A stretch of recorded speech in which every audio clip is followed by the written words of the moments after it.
When I first came to my first North Atlantic, was called North Atlantic Assemblies then, now it's North Atlantic Parliamentary Assembly, the Berlin Wall was still up.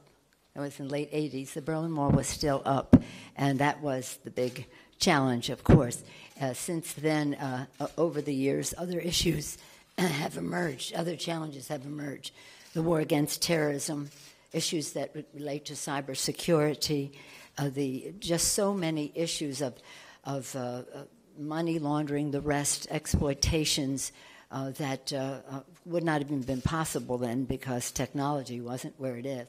But in any event, all the more reason for us to have a reinforced relationship with our NATO allies and to support the mobility and infrastructure that the EU is injecting into that security.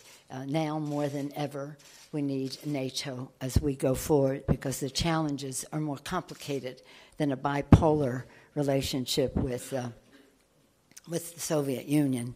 It's now much more diverse, and therefore the friendships that we have much more important.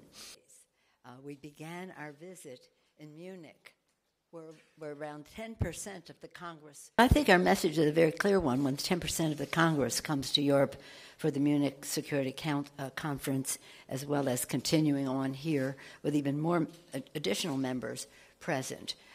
One of the parliamentarians just asked me as I was leaving, why did you only now just pass this resolution about NATO that has such strong bipartisan support? I said, well, because we just got the majority. And then we can control what goes on to manage what goes on to the floor. But once our Republican colleagues had the opportunity to vote on this H.R. 676 NATO Support Act, which Mr. Costa referenced, what was it, 357 to 22 no. I think that sends a very clear message. We're also we're not a parliamentary government, even though we're parliamentarians.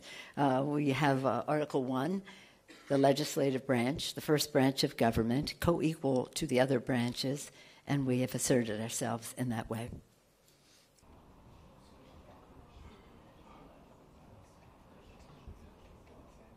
We came here to listen, and yesterday when we started our meeting with the president of the EU, he said, I'm here to listen.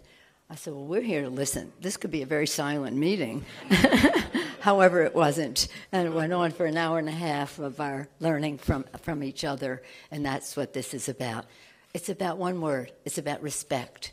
It's about not only how we discuss our differences, but how we do so in a manner that recognizes the importance of all parties to the discussion. Thank you all very much. Thank you. Okay, thank you, John.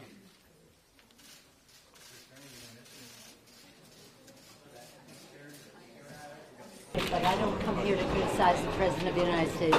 We come here to extend a hand of friendship to our allies. Thank you. Allies like Belgium take back ISIS foreign fighters?